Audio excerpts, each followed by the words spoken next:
नमस्कार, आप देख रहे हैं खबरी 24/7 और मैं हूं आपके साथ सोनम सिन्हा। और इस वक्त हमारे साथ जुड़ गए हैं प्रवीण भारद्वाज जी। सर, सबसे पहले तो आपका बहुत बहुत स्वागत है खबरी 24/7 पर। अ, सर, वैसे तो आप किसी परिचय के मोहताज नहीं हैं, आजकल आप काफ़ी चर्चे में हैं। शायद ही कोई होगा जो आपको नहीं जानता होगा, पर फिर भी मैं चाहूँगी कि आप एक बार ब्रीफ में अपना छोटा सा एक इंट्रो दे दें। बिल्कुल। मेरा नाम प्रवीण भारद्वाज है। मैं बेसिकली चंपारण से कह सकते हैं हम। अभी गाजियाबाद में रहकर मैं ग्रामीण विकास संबंधी और क्लाइमेट चेंज पे शोध कर रहा हूँ, रिसर्च कर रहा हूँ। और साथ ही में अभी मैंने यूनाइटेड नेशन में जो ग्रामीण विकास संबंधी उनका सोशल रिपोर्ट 2021 था, उसमें भारत के से पार्टिसिपेट किया था।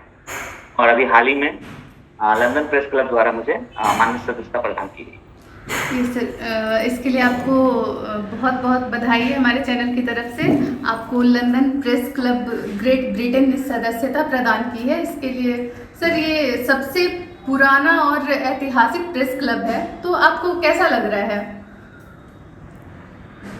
कह सकते हैं बानू छापर से बेतिया, बेतिया से गाजियाबाद और गाजियाबाद से यूएन और फिर वहां से लंदन का एक सफर रोमांचक भी बहुत अधिक है और गौरवान्वित करने वाला भी कह सकती हैं आप। इमोशनल क्षण तो होता ही है जब आप इतने बड़े मंच को, अपने राज्य को, अपने देश को रिप्रेजेंट करते हैं। ये तो अंदर ही दिल की एक भावना है जो आपको एक तरफ से इमोशनल भी बनाती है, दूसरी तरफ आपको गौरवान्वित भी करती है। बिल्कुल। तो बस एक ड्रीम है जो अभी जी रहा हूँ।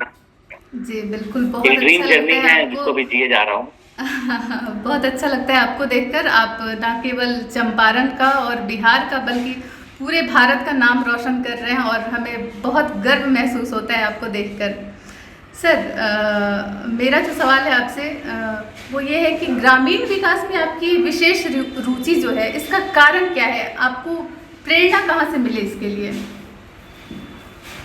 कह सकते हैं किसी भी चीज को करने के पीछे कई प्रेरणाएं एक साथ काम करती हैं। तो चूंकि हम लोग बिहार चंपारण से हैं तो आपको पता ही है ग्रामीण परिवेश, ग्रामीण पृष्ठभूमि तो शुरू से रहता है। तो ग्रामीण क्षेत्रों में कार्य करने का और ग्रामीण विकास आपको आकर्षित करता ही है। फिर यूपीएससी सिविल सर्विसेज की तैयारी के दौरान जब इस क्षेत्र की बारीकियां सीखी तो हुआ जो कुछ ऐसा किया जाए जो ग्रामीण क्षेत्रों पे अधिक आधारित हो। फिर मेरे पिताजी पशुपतिनाथ झा कह सकते हो, उन्होंने शुरू से प्रेरित किया जो कुछ भी बन जाना लेकिन ग्रामीण क्षेत्रों के लिए पक्का कुछ करना, क्योंकि उस टाइम बिहार काफी पिछड़ा हुआ था तो उनकी ये सोच होती थी। फिर आप जैसे देखते हैं अंतरराष्ट्रीय स्तर पर भी जो बगैर ग्रामीण क्षेत्र के विकास के आप किसी भी देश के विकास की कल्पना कर ही नहीं सकते।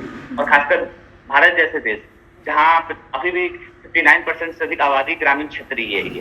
तो बगैर अगर आप छोटे क्षेत्रों के, ग्रामीण क्षेत्रों के, कस्बों का विकास नहीं करेंगे तो पूरे भारत के विकास की कल्पना हो भी नहीं सकती। तो ये सारे कह सकते हैं प्रेरणा स्रोत रहे हैं जिन्होंने मुझे इस तरफ आकर्षित किया। और फिर ग्रामीण क्षेत्र की तरफ विकास का कार्य के बारे में सोचना, उसकी पॉलिसी उसमें कैसे चेंज करना, इस पे शोध करने का कह सकते हैं टॉपिक मेरे दिमाग में आया। देन ये कैरियर के रूप में फिर आगे बढ़ गया। चलिए, आप बहुत अच्छा कर रहे हैं। आप अपना बहुत बड़ा योगदान दे रहे हैं पूरे देश के लिए। इसके लिए आपको बहुत बहुत धन्यवाद है हमारी तरफ से। सर, मैं चाहूँगी कि आप अपने नए प्रोजेक्ट्स के बारे में हमारे साथ कुछ शेयर करें।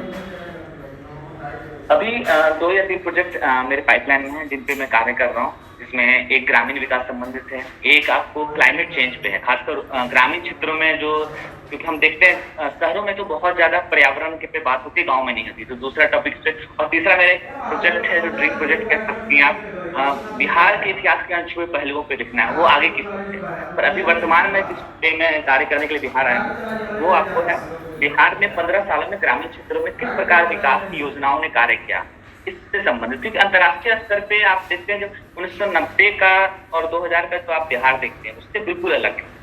आज के युवाओं के लिए मैं कह सकता हूँ उनके लिए अभी ये उतना उनको लगता है अभी भी बिहार बहुत पिछड़ा हुआ है, क्योंकि दिल्ली मुंबई की तुलना करें तो बिल्कुल में नजर आता है। लेकिन जब हम 90s 2000 से तुलना करते हैं तो ये बदलाव अभूतपूर्व है।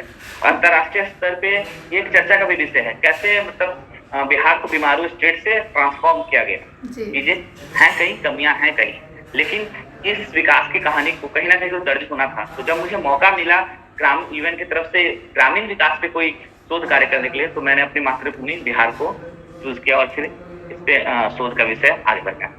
अच्छा, तो आपने बिहार को इसके लिए चुना, आपके जो नए प्रोजेक्ट्स हैं वो विशेष करके मतलब बिहार पर ही आधारित हैं, इसका क्या कोई विशेष कारण है? आप कहीं भी रहे, दिल में मातृभूमि तो रहता ही है, और मदरलैंड आपको पता है सबसे अधिक पूजनीय होते ही हैं। चाहे हम कहीं भी रहेंगे तो बिहारी ही। जी बिल्कुल। ठीक है, तो वो चीजें तो हाँ, तो वो चीजें दिल में होती हैं। जब आपको एक तो ग्रामीण विकास कह सकते हैं बिहार से हैं, तो कहीं ना कहीं दिल में खाई, ऊपर से जब मौका मिला कुछ ऐसे प्रोजेक्ट शुरू करने का जो मैं ग्रामीण क्षेत्रों में कर सकूं, तो सबसे पहले नाम बिहार का ही आया। तो फिर इसके कई प्रोजेक्ट्स, और मन में भी होता है इंसान कहीं भी रह जाए तो अपनी थॉट होती है जो कुछ ऐसा अपने स्टेट के लिए तो करना ही है, राज्य के लिए तो करना ही है, तो फिर वही अब जब मौका मिला मुझे ग्रामीण विकास, तो फिर मैंने बिहार को ही चूज किया। जी, और ये काफ़ी सारे लोगों के लिए आप प्रेरणा स्रोत बन चुके हैं। आप बहुत अच्छा कर रहे हैं सर, और हमें उम्मीद है कि आप आगे भी ऐसे काम करते रहेंगे और पूरे भारत को गौरवान्वित आप करते रहेंगे। सर लास्ट में मेरा एक क्योंकि आप चंपारण से हैं, तो लास्ट में मैं आपका ध्यान थोड़ा सा, अभी जो एक मुद्दा चल रहा है एयरपोर्ट को लेकर, अभी एक हैशटैग ट्रेंड कर रहा है, चंपारण मांगे एयरपोर्ट, तो इस पर आपका क्या ख्याल है? बिल्कुल, मैंने खुद भी टैक्स किया है चंपारण मांगे एयरपोर्ट। हक बनता है चंपारण का। अगर हम इतिहास भी देखते हैं, 1882 में चंपारण में एयरपोर्ट की बात हुई थी सबसे पहले, तो हक बनता है। और खासकर अब जब बिहार भी बिजनेस मॉडल बनता है और उसमें चंपारण एक बिजनेस हब की तरफ धीरे धीरे बढ़ रहा है, और एग्रीकल्चर हब ऑलरेडी पहले से हैं, तो एक एयरपोर्ट बनता है। फिर हम यातायात में भी प्रॉब्लम्स देखते हैं, जैसे हमें अगर पटना आना हो दिल्ली से या कहीं से भी, तो 1 घंटे में पूरे इंडिया से आप कहीं भी आ सकते हैं बाई एयर। बट पटना से फिर अगर बेतिया आना हो, चंपारण में कहीं भी आना हो, तो आपको 7 से 8 घंटे का ट्रेवल हो जाता है, तो वो आपका टाइम बहुत बर्बाद होता है, और टाइम इज मनी। तो फिर चंपारण का तो हक बनता है कह सकते हैं, और हम सबको इसके लिए आवाज उठानी चाहिए। जी, और हम सब मिलकर इसके लिए आवाज़ उठा रहे हैं। उम्मीद है कि जल्द से जल्द इस पर कोई ठोस कदम उठाया जाए। और सर मेरी अभी बात भी, जब मैं बेतिया जिला अध्यक्ष बीजेपी के मिला हुआ था, मैं दीपेंद्र सराफ जी से, उनको मैंने पर्सनली भी बोला था, जो आप लोग अपने तरफ से भी इस चीज पे आवाज उठाइए एयरपोर्ट के लिए। तो उन्होंने कहा बिल्कुल हम सभी साथ हैं इसके।